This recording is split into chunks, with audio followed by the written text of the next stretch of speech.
We're back again, continuing our series here. David and I have really been having a great time going back and forth, talking about a variety of topics. Today, we wanted to touch on why our employees are the last to know. And so David's put together some content for this. Again, just a quick introduction in case you haven't seen David and I before. I have David from Transform Communications. He is a educator at Rutgers University, executive coach, as well as change practitioner. And I myself, Jason Marsdale, here at as a director of strategy at Brown Superstore. So looking forward to another session with you, David, and got my pen and my pad ready to go. Great. Well, thank you always, Jason. It's great. It's great to be back. And yeah, we're going to ask and answer a question today, and that is in change management and change leadership, and that is why are employees the last to know so often? And so I'm thinking particularly of a now infamous case from a couple of months ago where the CEO of Better.com, during a 3-minute Zoom call, laid off 900 employees. And he started by saying, if you are one of the unlucky ones, if you're an unlucky one on this call, you are terminated effective immediately. And he would, of course, not only was roundly criticized, he ended up he was forced to take a leave of absence. He actually was forced to undergo executive coaching before they would let him back in the boardroom. And we're still talking about it today. This does happen. It happens all around us. And the real litmus test of stakeholder engagement, which we've talked about in a previous session, but one of the pillars of change leadership is stakeholder engagement, along with communicating the change and leading the change itself. So here we have an example where you're typically in any change in the organization, even if it is focused more on external factors. Employees are, if not a key, they are the key stakeholder. But so often, as in the case with our Better.com example, these folks were asked to be on a call at 7:30 in the morning. They didn't know why they were asked to be on the call. They didn't know who else was on the call with them. And in 3 minutes, they were laid off. And we think about, and I know, Jason, as a hiring manager yourself, you recruit the best talent. We tell our employees they're the best. Maybe hundreds of people applied for the job. Several people interviewed for it. You go through all of that. You bring someone on board. You get them excited. You show them the future and how they can potential, and then you lay them off in 3 minutes. And of course, right, and it affects the organization currently, because we now have survivors. We have colleagues of these people who were also told that they were the best of the best and that they should work well together. But of course, they have survived, but they are not who they used to be. They're not whole people any longer. And also, we have this change fatigue comes in, because the next time the CEO says, oh, well, we have an exciting new change you need to be part of. Of course, we're going to be thinking in the back of our minds, is this really just a euphemism for a layoff? And of course, the fact that it probably isn't, it's probably some exciting new change. Yep. But you have, of course, undermined your efforts. And the best people, we know this, the best people leave first because they can be hired elsewhere and they're valuable. So the best people in a turbulent situation with change fatigue are going to leave.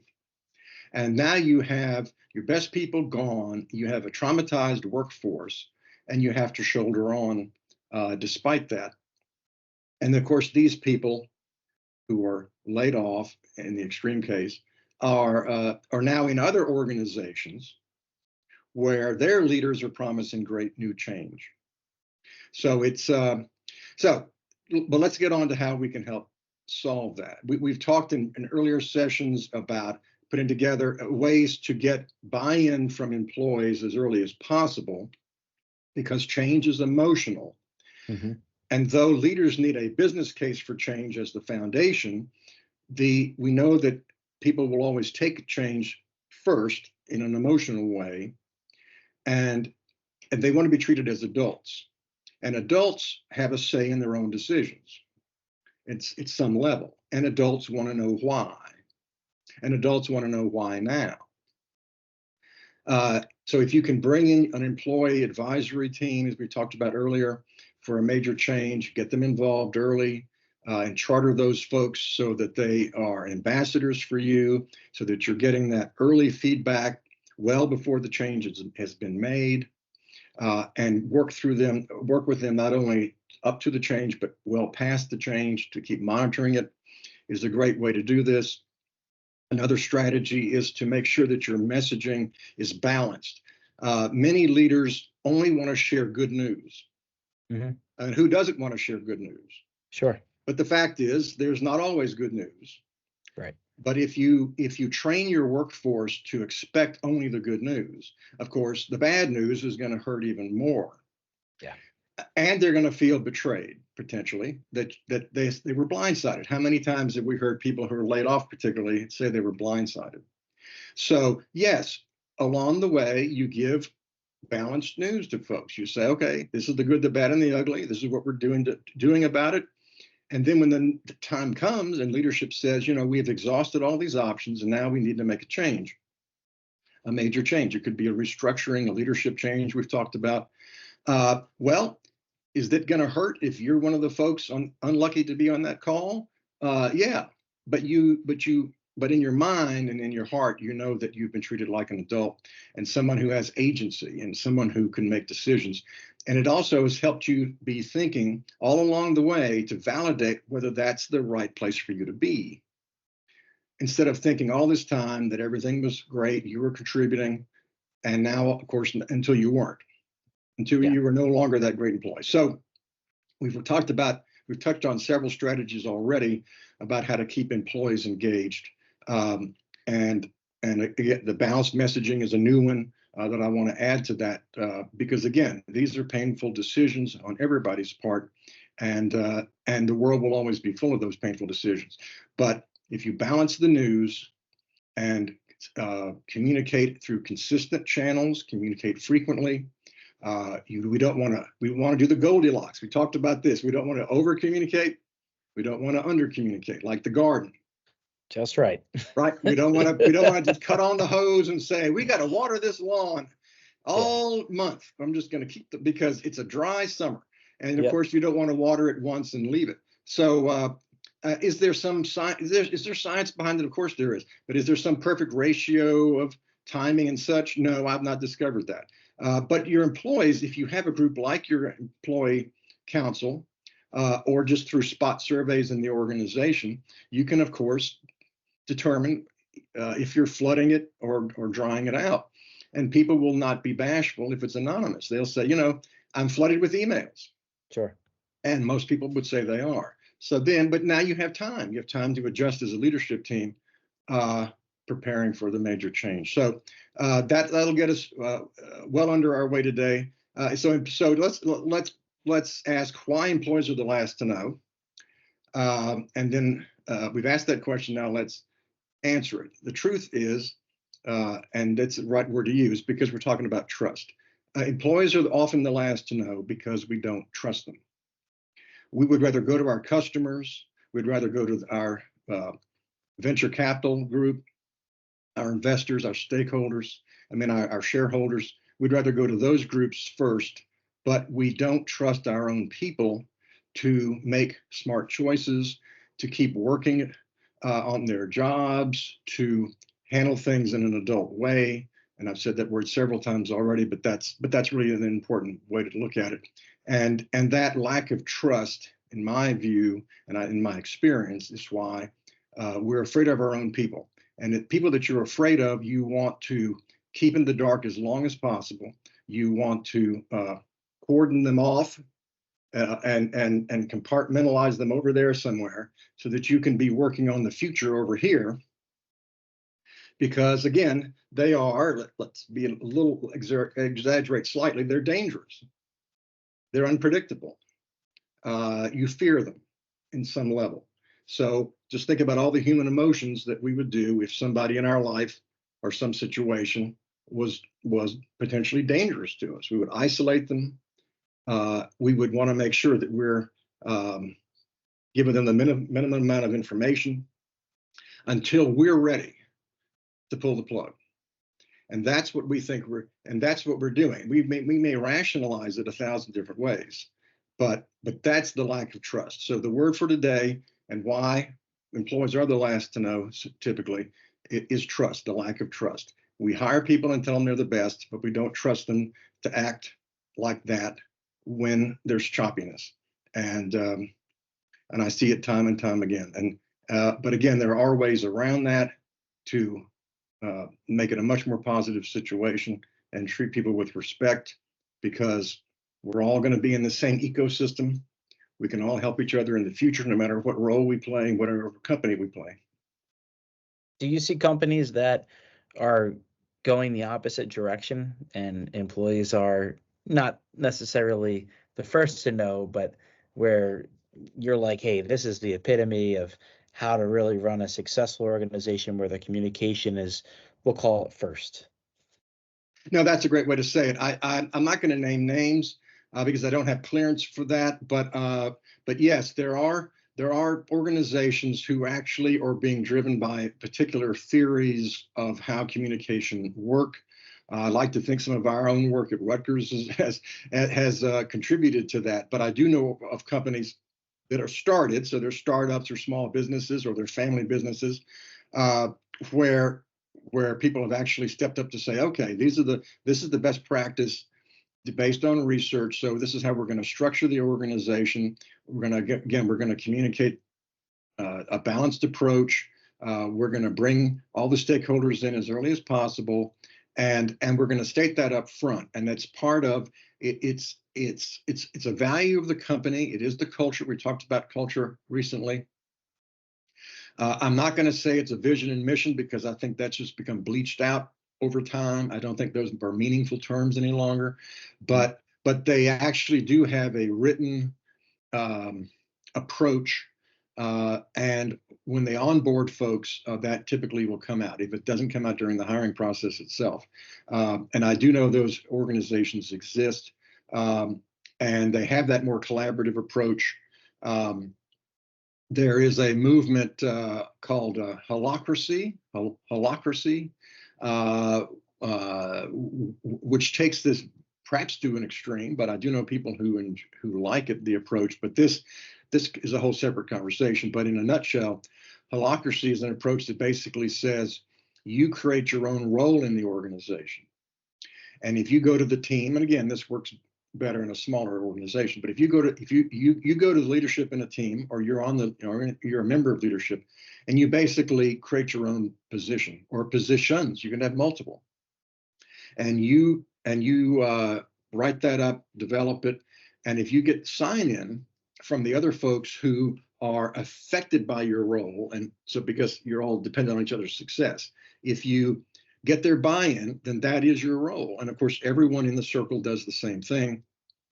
And whenever you feel that role needs to change, to permutate, because these things happen over time and not just with the annual performance review, you go back to the group and say, hey, we've done this for X number of months. I'd like to adjust it this way. I'd like to drop one of my responsibilities because of this happening in my life, and so forth. And you collaboratively agree on the role, and also how that's rewarded, and all the smaller things too, your time off, all those things are negotiated as a group. Again, not practical for every organization by any means, but something that is a new way and a fresh way of thinking about your accountability and that trust. Because if you come in and trust each other to understand how you all relate to each other, not just what your position description is, and you've all agreed what that is and how you can help each other, then of course you're in a better position to handle major change.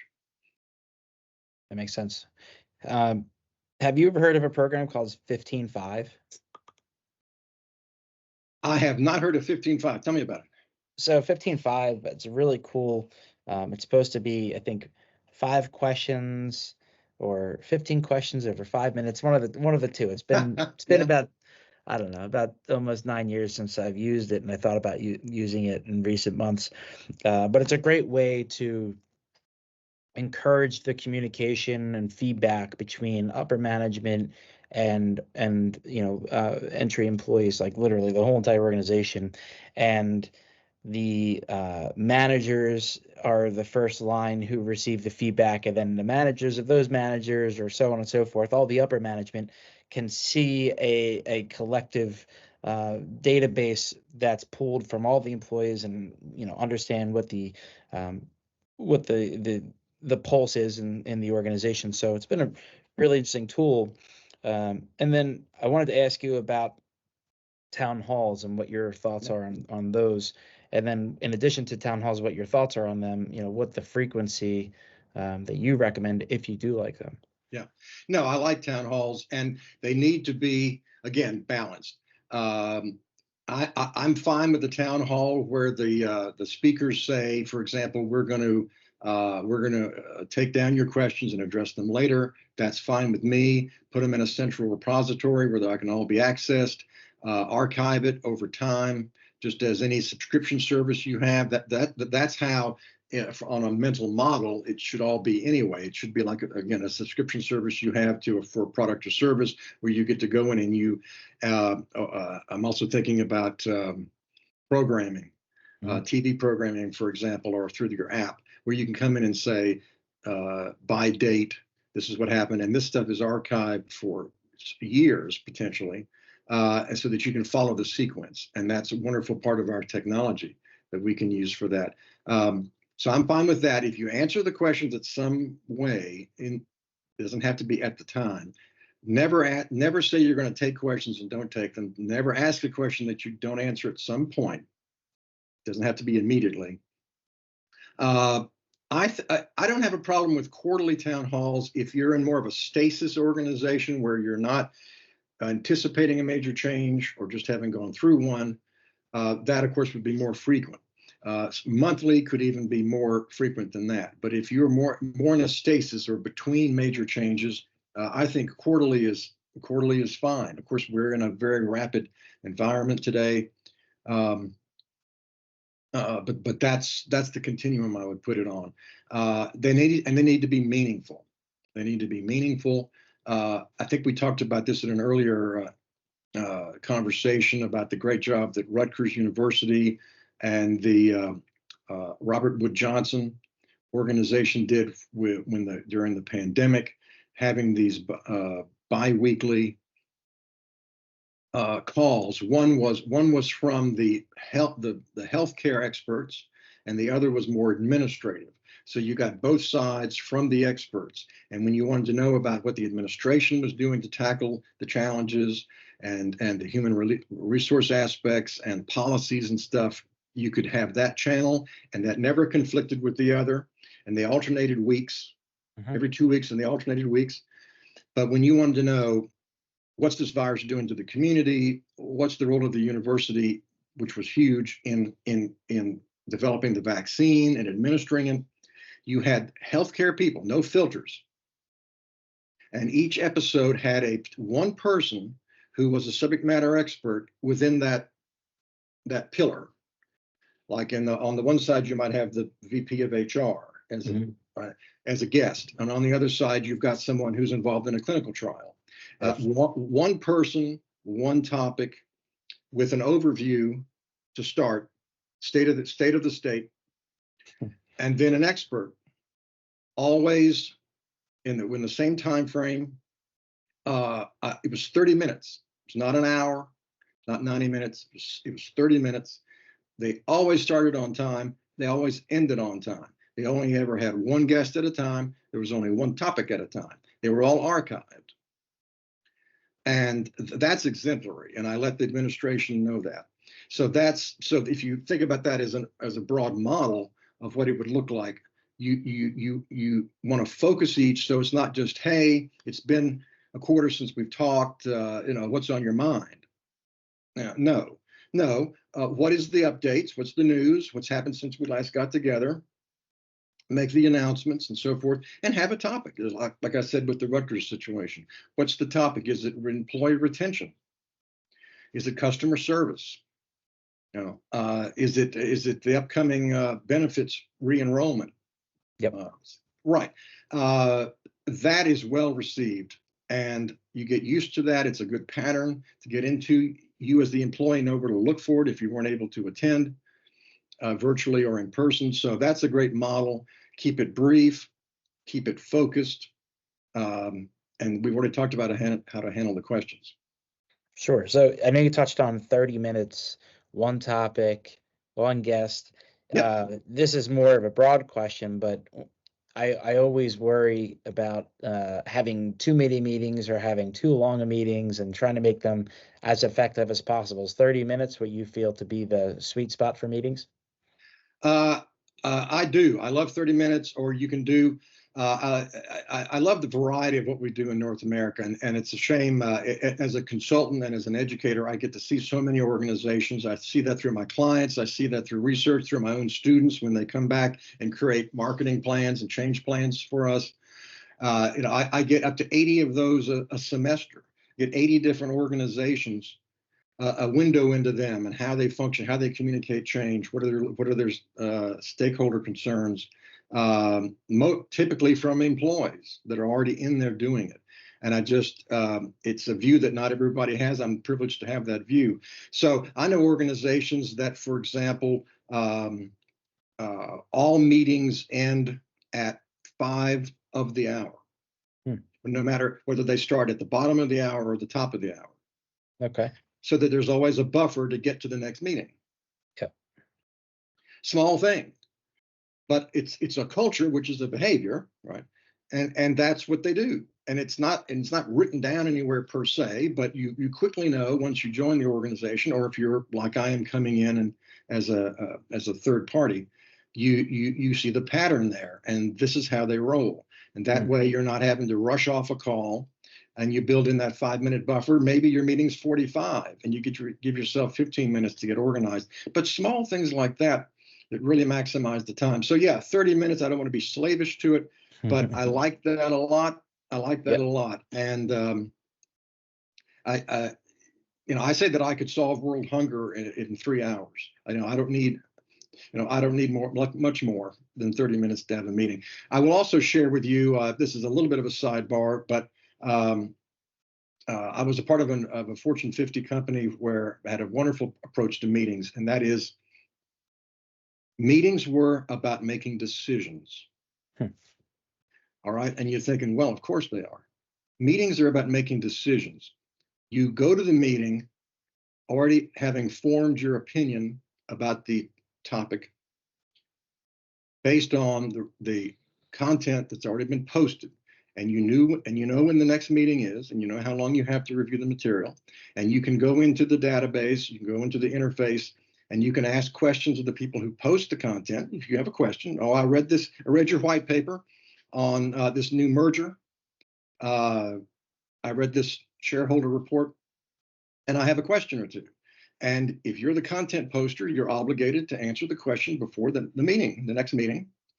And then when the meeting comes, about 30 minutes, you say, okay, who's in favor of this doing the merger in 6 months versus 9 months? And you vote, or whatever the mechanism is. And there's not all this, let's talk about that and this, and why don't you present something to us? And of course, if you really have an objection or something, you bring it up. But the whole focus that a meeting, if you're bringing that many people and all the salaries and you add up all that money and time, that's why you're there, to make a decision, not to debate, not to wonder and present stuff and question the terminology or whatever. It's a discipline. Not everybody can pull this off, but I've seen great effect. You can imagine how much more quickly it all works and how vetted the decisions are, because they're not made because you got in the room and got like a caucus in Iowa. This is not because somebody sits beside you and says, I think you really should decide it this way. No, I've done my research. You've done yours. We have opinions and so forth. So great process. I recommend it. It would be a great culture. I'd love to see it. I'd love to see it spread across North America. I really like the thinking behind that. So thanks for sharing it. Well, I know we're coming up on time here, a little longer than we thought. What do you think about trying something a little new where we just kind of recap, I had it in my brain. Somebody told me this years ago, and it may have even been you, quite frankly. But people always remember the start of the conversation and the end of the All right. conversation. So what do you think about us just doing a quick, high That'd be level great. summary? That would be great. I appreciate it, and I hope this will make the editing process a little easier. Yep. Yeah. So we asked and answered the question, why are employees the last to know? And employees are the last to know because of the lack of trust we have in our own people, and the damage we do to our own organization, to the survivors of the change that we don't keep people alerted to, that we don't get them involved early on in helping make the decision, is long term. It damages the reputation of the organization. It destroys the goodwill that you need for the organization to continue to function in a positive way. It has ripple effects all up and down the line. And it makes that organization and the organizations of people where the people who are not part of the decision and go to next, it breeds change fatigue, where even the best, most wonderful change you want to initiate now has suspicion engaged. And what we can do is, again, involve employees early in the process, help them make the decisions, balance the information between good and bad, so that the company becomes a trusted source. And we know there's a pattern set for prompt, consistent messaging. So when the choppy times come, it's put in perspective. Okay, that's key. It's put in the perspective of the good, the bad, and the time frame involved, and the personalities. And it's not the 3-minute Zoom call where you lay off 900 people. Yeah, we don't want to do that. Not at all. Not at all. Well, I appreciate the time, David. As always, it's a pleasure. I'm looking forward to our next segments here, and encourage everybody to leave comments, ask us questions, whether it's a direct message. I know some have been giving us those. However you feel comfortable. We'd love to hear from you. Love to get your feedback. That's great. Thank you, Jason. Thank you.